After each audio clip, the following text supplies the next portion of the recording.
Welcome to Little Bottles, Big Shifts, the ADHD wellness podcast for women. I'm Imelda, and each week I'll be bringing you bite-sized tips, real talk, and a dash of essential oil goodness to help you shift from frazzled to flourishing. So, let's get on with it, shall we? Enjoy the episode.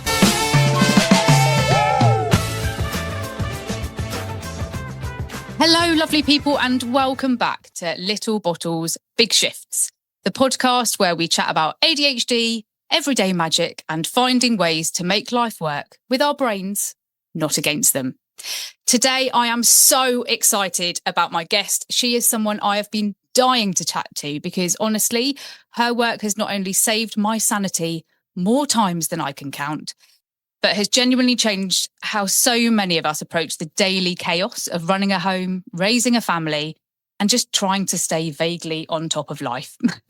I am joined by the brilliant Gemma Bray, author, speaker, and creator of the Organised Method, affectionately known as Tom.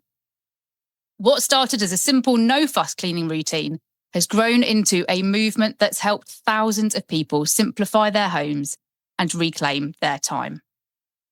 Gemma is also the author of several best-selling books, including The Organised Mum Method, The Organised Time Technique, and Take Back Your Time. She's built a supportive online community, has her own brilliant podcast, and continues to remind us that perfection isn't the goal. Living a happy, well-balanced life is. So today we're going to talk about what's inspired her to create Tom, how she manages the juggle of modern life, and how structure and simplicity can always help neurodivergent brains thrive. So grab a cuppa, get comfy, and let's dive in. So welcome, Gemma. I hope that has done you justice, that intro. Super excited. I feel a bit, I don't know, maybe we could go all coy. No need to be modest here. So thank you so much for joining me. Personally, I stumbled across the Organised Method in 2020 when, let's be honest, it was dark times for all of us during that time when it was locked down. And I had young children. I was trying to work full time from home as well and homeschool. And it got very overwhelming very quickly, which I think a lot of people can resonate with. And so I started off reading your book and was like, oh, this could really help me. So can you tell us a bit about the Organised Method and kind of how it came about? It's funny you say that, actually, because I remember clearly sitting at my kitchen when, as soon as that announcement came out, I knew it was coming. We all knew it was coming, didn't we? That we had to stay in our house. And I had like this whole post ready to go and a whole like selection of printouts ready. Like I say, people are going to panic. And like as soon as that came out, I was like, right, nobody panic. We can get through this. So I remember that really, really clearly that time. But going back to when it started, I mean, I can't believe it started as long ago as it did. So it basically just started when my eldest was born, and he's 19 now. So I personally have been following it and practicing this for almost 20 years, which makes me feel incredibly off. Every time I realise that, I'm like, oh my goodness. Okay. I think we are still in the 90s, actually, and we're all still 21. I am totally convinced. And someone's playing a very cruel trick on me. Yeah, and I was just so overwhelmed with becoming a new parent that the only way that my brain basically tricked me into thinking that if we could control one thing, and for me, that became like the house, then everything else would be. It's that situation where, well, look, I just need to control something.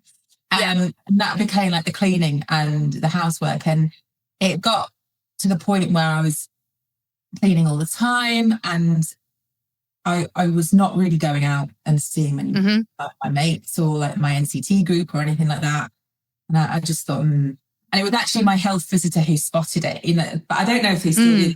Like when back in the day, they used to ask you all questions like, "Do you feel emotional anytime?" Yeah, I was like, "I am fine," and I just nothing to see here. Everything is fine. Cry. I never cry as I'm like holding this 6-week-old baby. And she sort of spotted it, and she said to me, "Your house is very clean, isn't it?" And I was like, "Oh no, busted." So did you feel, did you kind of know on some level that you think you were overcompensating in the cleaning? Yeah. I think I did it down. And just having someone very kind, she was excellent, just sort of say, you don't have to be a perfect, mom. They don't exist. And she sparked that little thought process in my brain that was like, okay, something needs to change here. And then so I sat down and I worked out a way that I could still, I didn't want to like overcorrect and go in the opposite direction and just start cleaning altogether. So I worked, I sort of tried to strike a happy medium, and that's how I created the plan, really. And it just lived on my fridge for years. And people would come over and they would joke, like friends would go, oh, it's kitchen day, like that. And then Thomas, who was my firstborn, it gets confusing because he's called Tom and the whole thing called Tom. He actually said to me a few years ago, why don't you sort of talk about this online? And I did. And that's kind of how it started. I wonder whether your friends that were coming in and seeing it on your kitchen, on your fridge, were probably taking photos going, that's a flipping brilliant idea. I'll take the mic, but actually... We had one very awkward moment where my friend's husband, who is now an ex-husband, and I think that's poignant to this. Okay, yeah. He was like, why aren't you doing this? And I'm like, oh no. Oh no. Oh dear. Yeah. He is now an ex-husband. Yeah, never mind. Yeah, maybe his communication could have done with a bit of, the delivery. Yeah. That was really interesting. I think what you're saying resonates massively with me as well. So I have only recently been diagnosed with ADHD, and I think that's quite common for women. Yes. There's quite a few women that I have met or spoken to kind of throughout this journey of mine that have been late diagnosed, not had a clue how it presents in women or what the symptoms are and the feelings that you get with it. And, for me now, I'm 43 and I'm just unpicking most of my life now going, what has contributed to this? What is actually the ADHD? What's the masking? And what are my coping strategies that, especially hitting perimenopause, is just not really working anymore. So for the Tom side of things, for me, I was struggling, but I think I'd been struggling for years, but I'd been pretending it was fine. I wasn't overcompensating with cleaning. I just hated cleaning, and I would try and avoid it at all costs. And I would pretend that there wasn't mess everywhere when clearly there was. No one could find anything. I still struggle with throwing stuff out. So that is, clutter is a thing as well.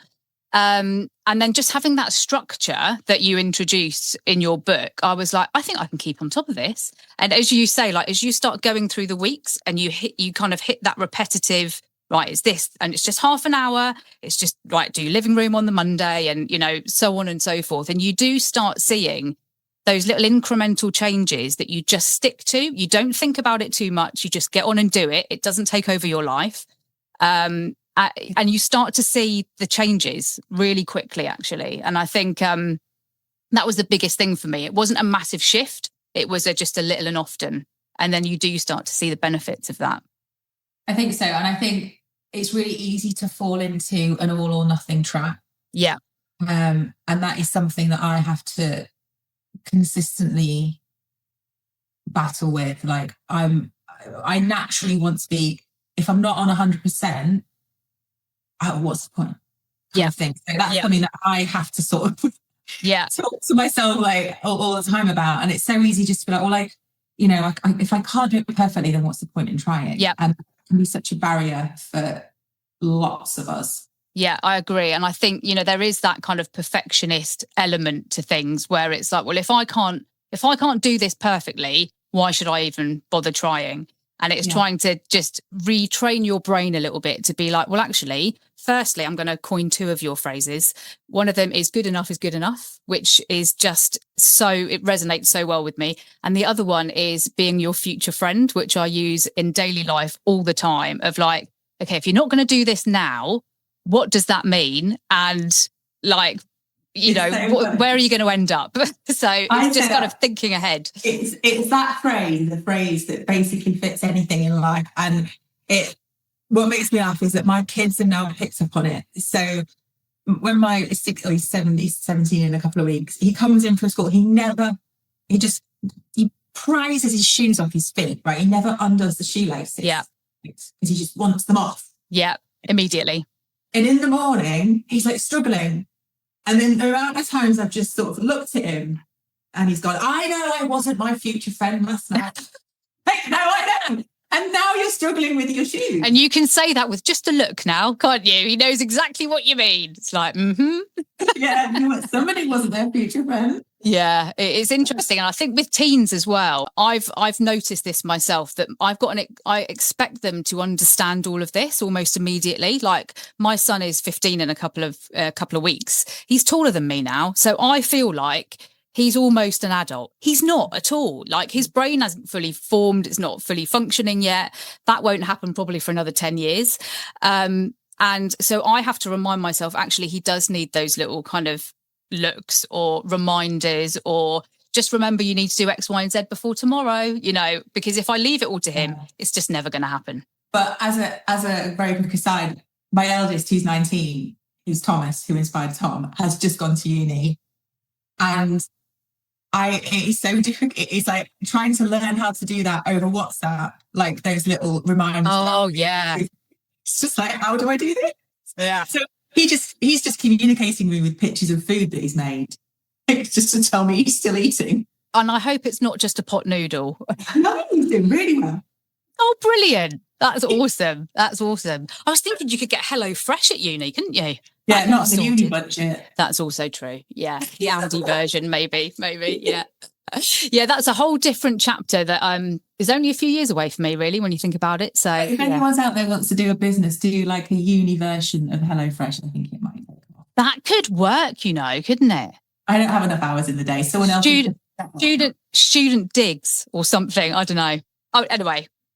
We're going off on a tangent, but I love it. It's great. But yeah, going back to that kind of perfectionist point, I think especially for kind of ADHD women, that is, again, a trait where we get fixated on something or hyper-focused on something. And that is, we'll open up a new Etsy store making soap, or, something that is all encompassing. Start a new business. Start a new business doing HelloFresh for university students. Student digs. Yeah, exactly. Exactly that. And it burns out very quickly because actually we don't have that, endless amount of energy that is all encompassing. And then we get into the burnout cycle, which again is another thing that I've experienced firsthand. And now, because I understand it, I can build my week around that. And that's just another thing to just add to the context of it, I think, really, of when you're kind of striving for something that is essentially unrealistic for day-to-day life, and just knowing that it's okay to dial it back and just make it something that's functional and practical and easy for you to keep on top of. Yeah, and I think over the years, like, I've had feedback from thousands of people, and I can promise everybody that's listening to this right now, nobody in the world has like the perfect house, the perfect clean house, because you can't just pause the state of the house. People live in your house. So mess comes with the territory and clutter comes with the territory. So I think it is about reframing it and rewiring your brain. And I like to think of it sometimes, I'm like a very visual person, and sometimes I visualize it as like my house is a pet or a creature that needs to be nurtured and maintained, rather than, oh, I've done that once, I don't need to do it again. Like, that's not how it is. It is this like continuous thing that you need to feed and nurture, actually. And I think once you kind of get your head around that, it helps to, again, break that all or nothing cycle, and I'll just keep going until it's all done, and then have that soul destroying moment where half an hour later it's all undone again. There's pot noodle crumbs all over the kitchen counter. Yeah, exactly, because you've got people living there and pets living there and all sorts. And I think that's a really interesting point you say about kind of treating your home as a kind of living thing. But it's also sometimes forgetting that you are actually a living thing. Like, there can be days where I feel exhausted by the end of the day because I've forgotten to drink enough water. I forgot to have lunch because I was too busy. and I'm just still expecting to be able to do everything. And then I'm getting frustrated with myself because I haven't got the energy to do that. So I think even just... I don't know why I'm so tired. Yeah. So tired. Yeah. And then you sit there and go, oh yes, that's why. Yeah. Oh yeah. I had like half a Weetabix before I forgot about it. And then, yeah, exactly. And that was it. That's a really interesting one where actually even just starting with that mentality about you are a living thing, like a plant. You need food, you need water, you need rest. And that's, getting your head around that and then kind of opening that out to your home and your family and, all of this kind of little and often self-care just kind of leads into it, I think. And you start to feel like you can be on top of things without it being perfect, without it being amazing. And there will be things that you miss. And as you say, there's no such thing as a perfect Tom week. And if I feel like if I am starting to do a perfect Tom week, that is actually a red flag for me, where I'm like, oh, I'm getting a little bit too hyper focused on this now, and I need to rein it in a bit and check what I'm worried about and, what am I anxious about and why is this coming out? So that's an interesting one for me as well. Yeah. And I think as well, remembering there's so much pressure coming from all different angles. And we also add to that pressure. We put ourselves under pressure, striving for any type of perfection in lots of different aspects of our lives, really, whether it's parenting or running a business or whatever it is. And I think when you really boil it down, it's very easy to forget why our homes exist. Mm-hmm. Our homes exist to keep us safe, put four walls around us. That's their job. And everything else is kind of like a bonus. It doesn't matter if you've got a perfectly styled shelf or, everything looks perfect. That is just way down there, actually, on list of priorities. The priority is that your home is functional and everyone in it feels safe and happy. Yeah. And that's definitely what your home's for.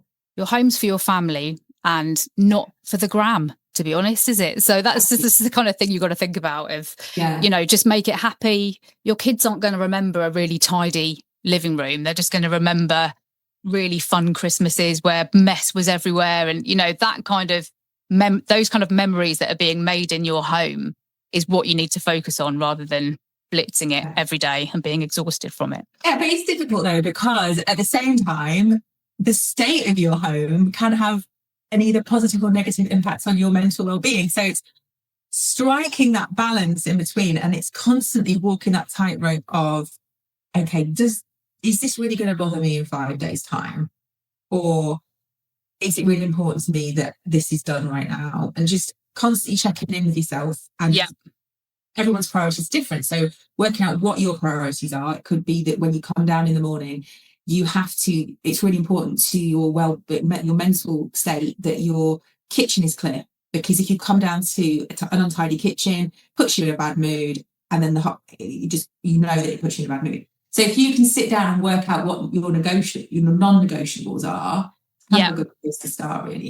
Yeah, definitely. And I think also for like the neurodivergent types such as me, accepting that you will always have chaos surrounding you is just part of life, because the way I see it is we attract the same sort of level of frequency as is going on in our head. And quite a lot of the times that's high energy, high chaos going on. And therefore, quite often, what's surrounding you physically is very similar.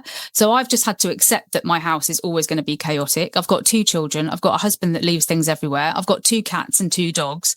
But I've decided to have all of this in my house, and I love it. We are literally victims of our own. I know. Yeah.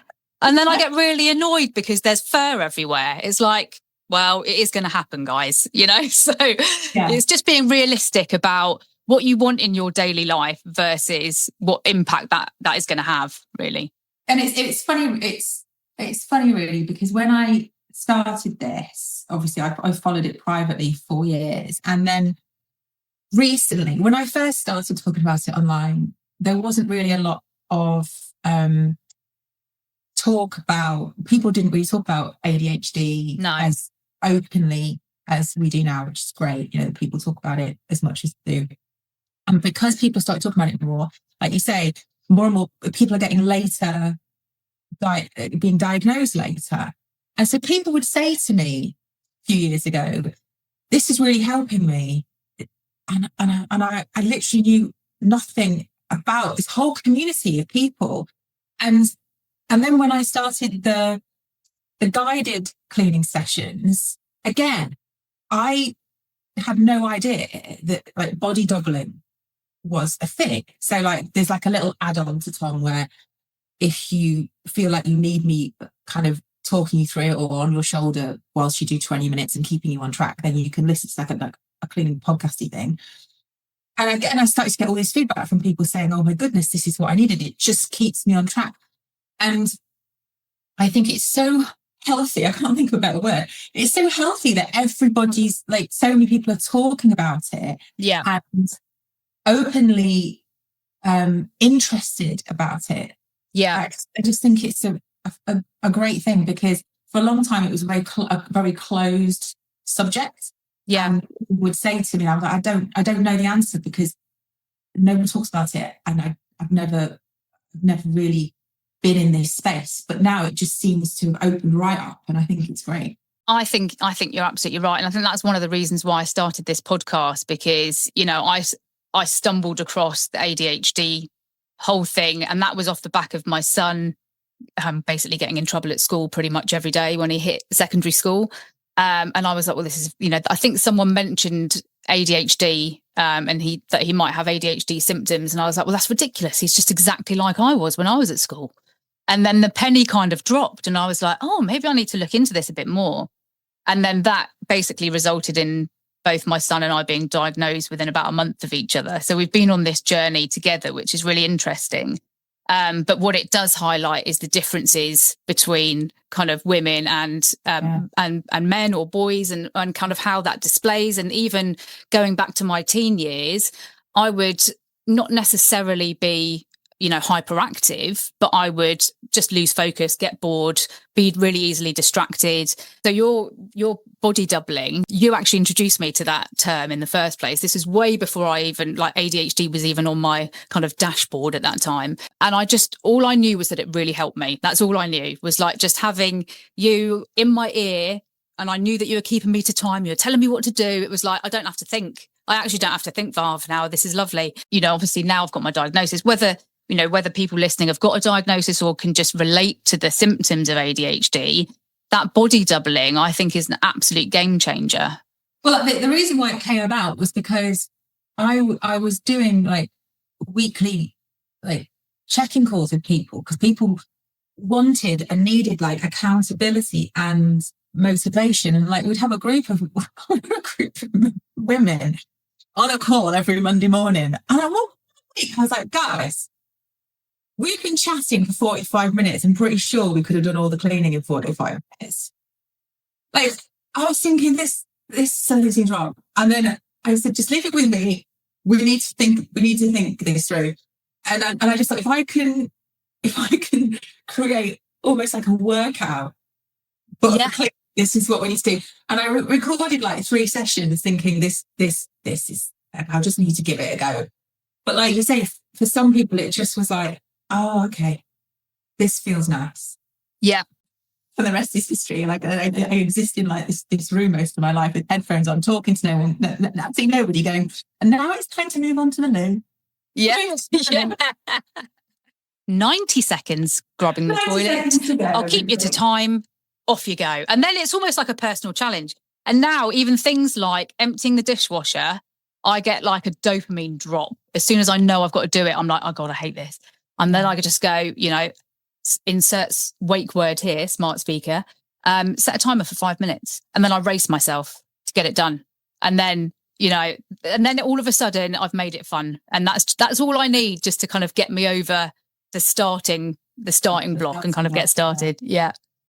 And can we move on a little bit to decluttering generally? I think that's probably something that quite a few people listening will struggle with a little bit. So decluttering, I think the most important is for everybody, including me, I include me in this statement, need to come to terms with the fact that you will never be finished.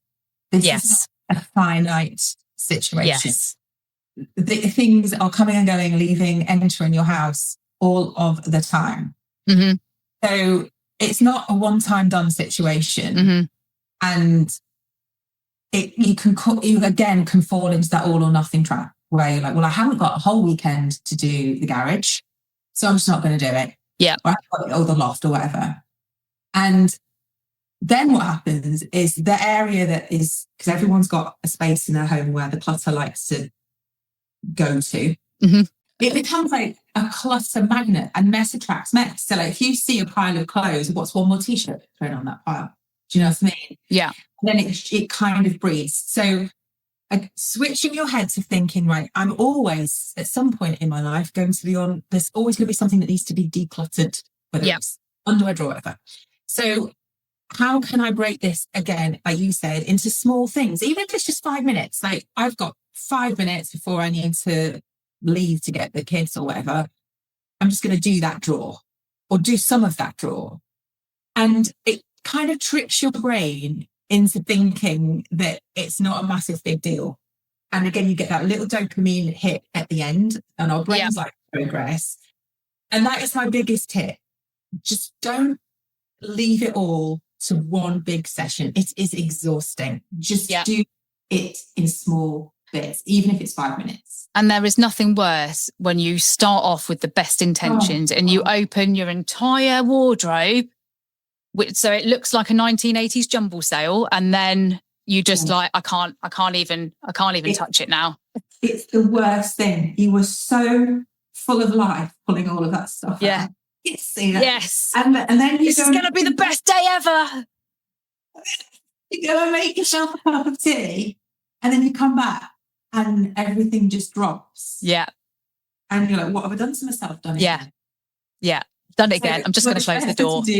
Just one little hanging rail of your wardrobe, or just one drawer. And also that feeds into something else. It was something I spoke about yesterday, was that if you have a massive declutter, you created a second job, which is how are you going to get rid of the clutter, right? And we all know, don't we? We've all seen that meme going around, we're just going to put it in your car and we'll drive around with it for the next 10 months. Yeah. You're just going to waste your own time and waste your own energy. So if you declutter in one big go, then you're going to have more things to take to the charity shop, more things to list on a selling site.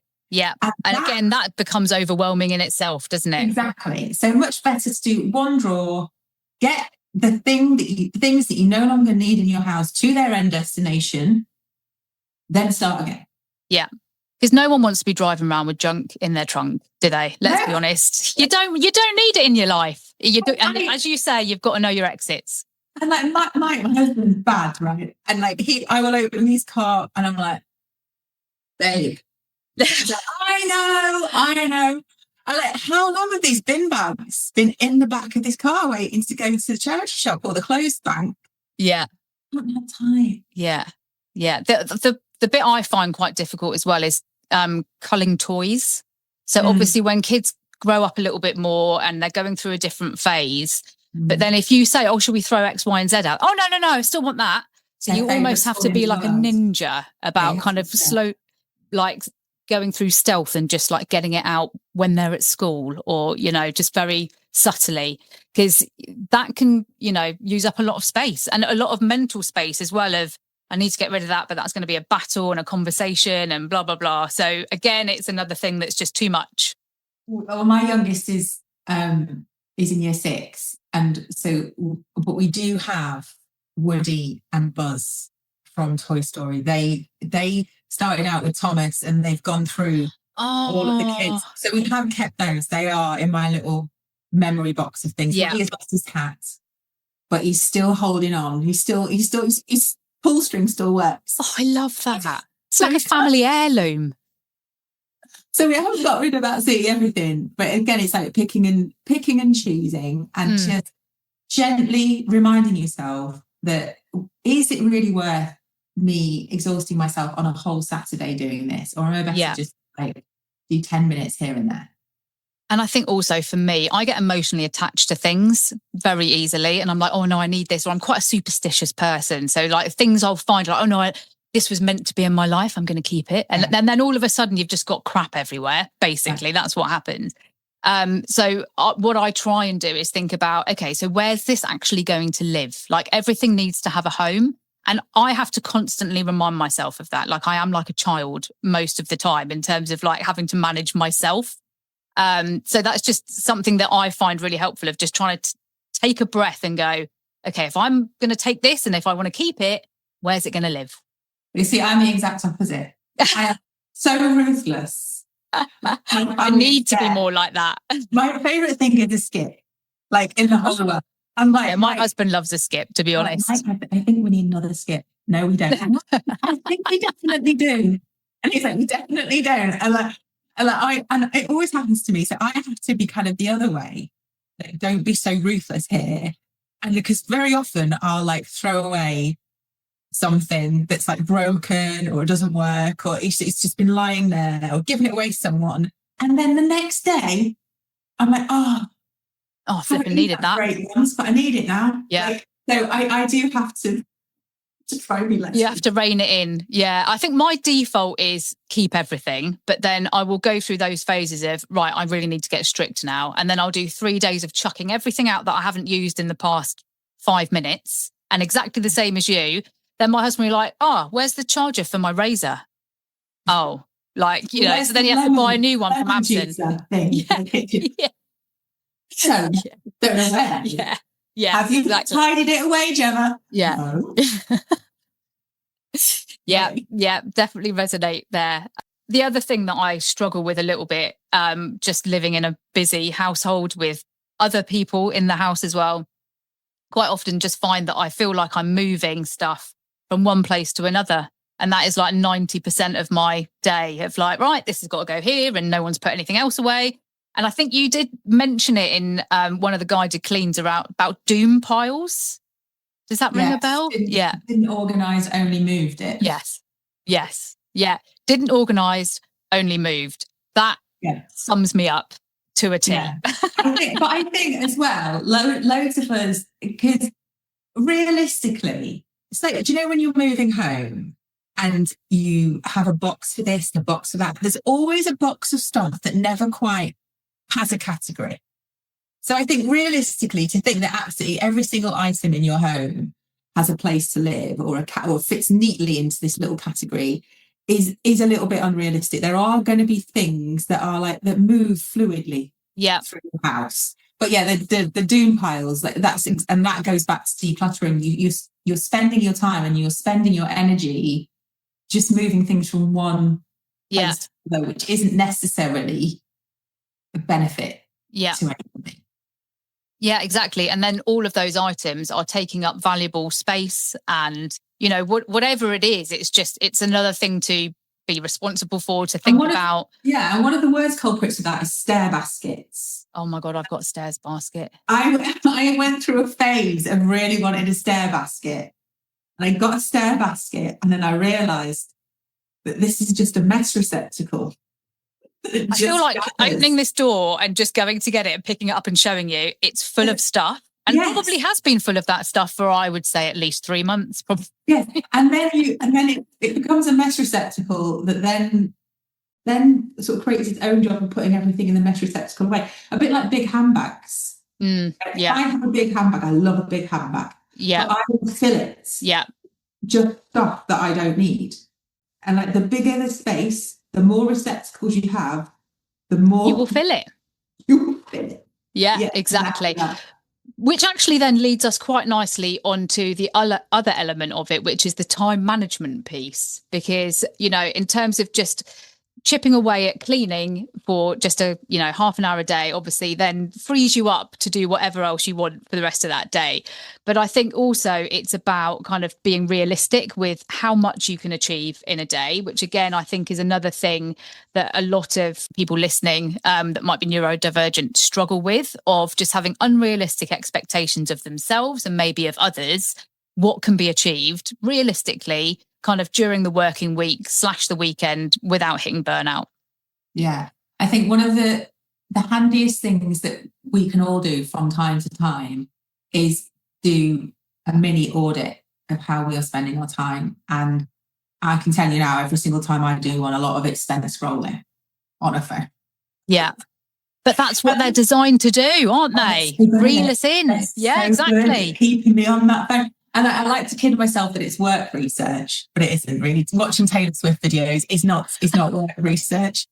But if you can realistically, and this doesn't have to be a massive deep dive, it doesn't have to become a thing in itself, but just sort of spending a typical week, just keeping one eye on realistically, what am I doing with my time? And for a lot of us, we are actually a lot busier than we think we are. If you wrote down at the end of every day, what have I done today? It could be that you go, oh my goodness, that's actually quite a lot. But it's quite a lot of small things that at the moment felt quite incidental. But when I've added it up, that's quite big. And if everyone's in different phases of their life, and I don't have babies or toddlers anymore, right? So I've got one kid that's just gone to uni, one's at college, and one's in year 6. So I'm like in a different phase of my life to someone who's got triplets. Yeah. And we all move in and out of these phases. And these phases bring us more time, more energy, less energy, money, less money, all sorts of things. Right? Yeah. Stress. And constantly, like regularly checking in with ourselves and thinking, right, I am working an 8-hour day. I've got a 1-hour commute either side of that. Coming home and expecting myself to do a deep clean of the kitchen, plus putting the kids to bed, or plus going out to spin class and doing it. Realistically, I'm not going to be getting to sit down until 10 p.m. at night. Yeah. Am I happy with this? Is there something that I either need to put a pin in, or it could be the other way around? You think, oh my goodness, I get home from work and I sit down on the sofa and I scroll for 45 minutes. I always feel rubbish afterwards. Yeah. Because it never makes you feel better. You might have a couple of chuckles every now and again on the scroll. But do I need to knock that on the head? And I was talking about habits yesterday, and how very much part of this is all about creating a positive loop of habits. So like for me, it's like the trigger, I need to clear that kitchen island. Oh, I don't have time. Then the action, and then the payoff at the end of it. So I always try and think when I'm auditing my time, is this action going to give me a positive payoff? Or is it something like doom scrolling that just has no place in life? And then once you have the answer to that, you've got to be really realistic and think to yourself, I've got this much time, I've got this much energy. This is the amount of time that I want to devote to cleaning or devote to decluttering over the week. How can I best use that time? Yeah, for sure. I think what you mentioned at the start around just doing an audit of even if you just take 4 or 5 days of the week and just write down in kind of half-hour blocks what you've spent your time on, just a very quick overview. All of a sudden you're like, oh, I see why I'm knackered now. You know, do you know what I mean? Like you'll start to see it. And also you will find that things crop up. So a typical thing is like popping to the shops every day for your dinner, right? That could, by the time you've parked, you've gone in there, you come back. And that could be because on a Sunday you chose to doom scroll for half an hour rather than do a Tesco shop. Yeah. That could buy you back 2 hours across your week. So things that just become habitual, when you actually start to notice them, I'm wasting so much time doing that. Yeah. It's recognizing the pitfalls, I think, as well, isn't it? And I think also just keeping some sort of documentation or audit or journal or whatever you want to call it of just that feedback loop with yourself of actually, okay, I've actually achieved quite a lot today, even though it may not have been what was on my to-do list. It's still X, Y, and Z that was more important and I had to get it done.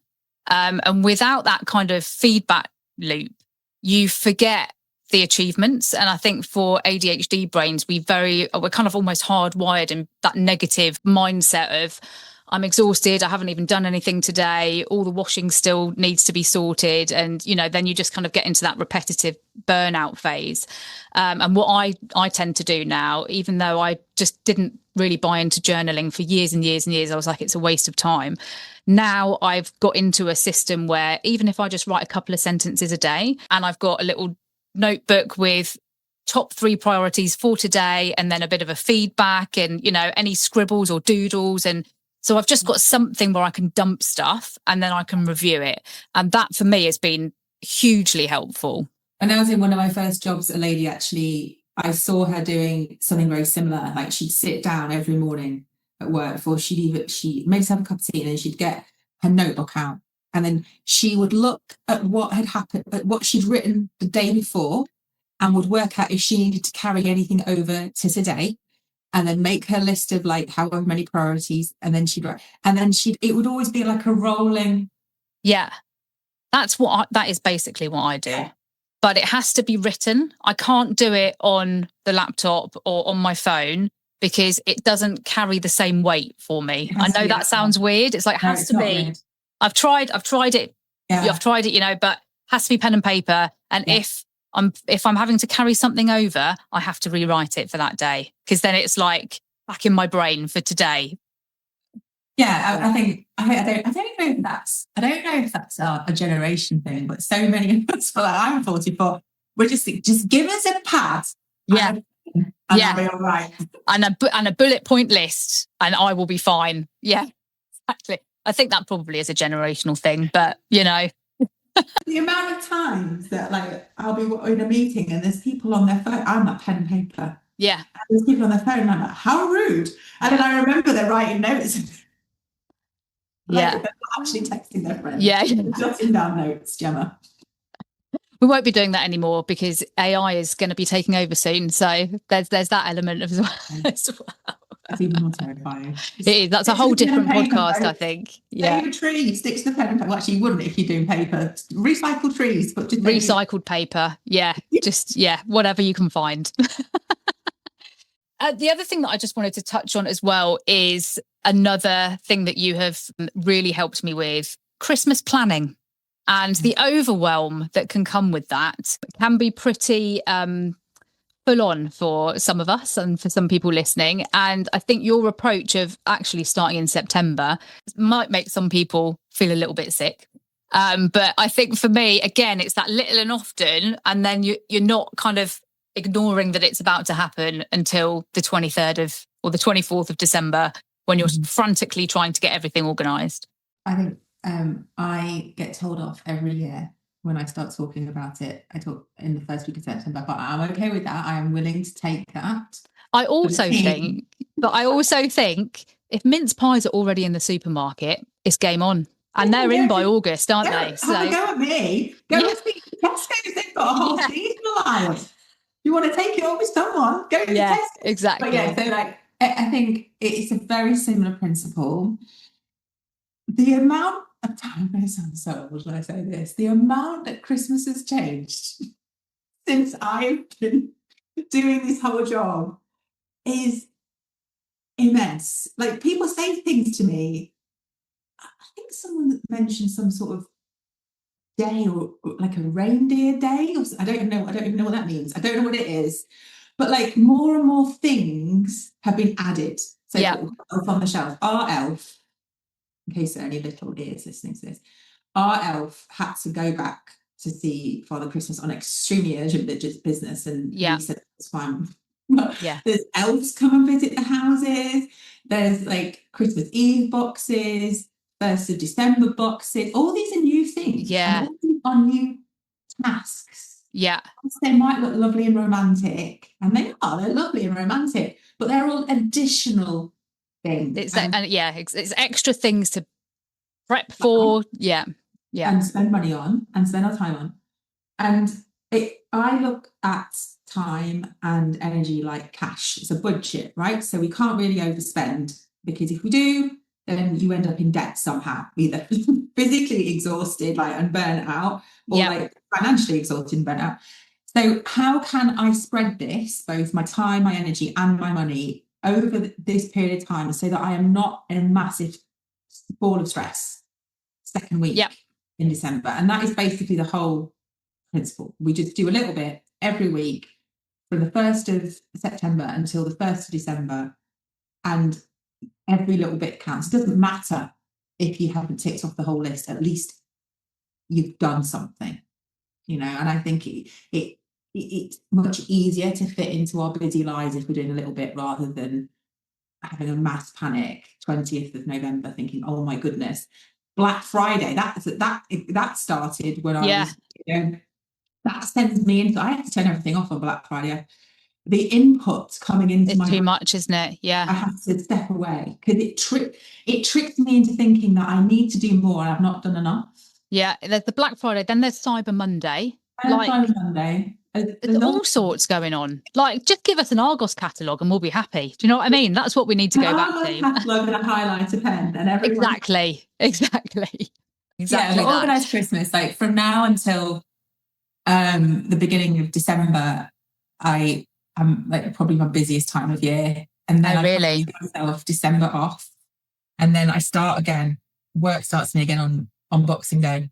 But I pick quite a lot of people up mid November who heard about Organised Christmas and like, oh my gosh, I didn't do it, it's too late. So then we do an Organised Christmas catch up.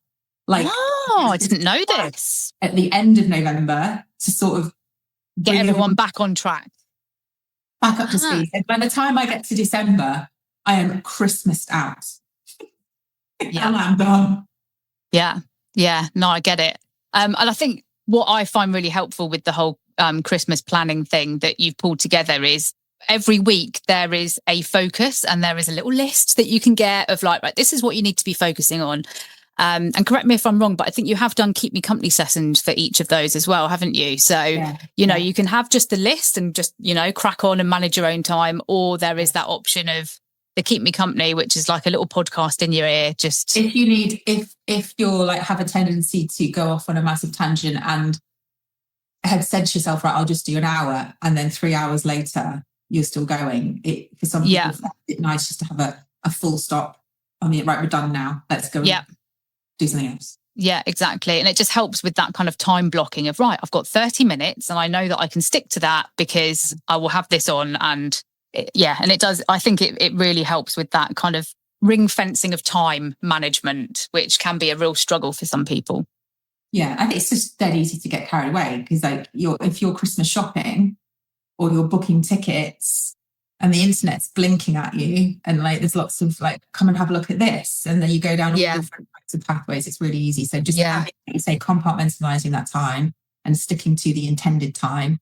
But also, I think as well, when you make a promise to yourself, this is how I feel anyway, I'm not a psychologist, but like when I make a promise to myself, whatever it is, I'm just going to do this for an hour, or I'm going to do this today, and I fulfill that promise, it helps my self-esteem and I feel really good about myself. And I'm like, oh, I did do that. I did do my 30 minutes of Tom today, or I did do Organised Christmas this week. And I promised myself I'd do that. So I actually feel quite good about that. Yeah. Even just ticking something off your list is like, yes, gold star on my chart. I've done it. And I've, kept my promise to myself.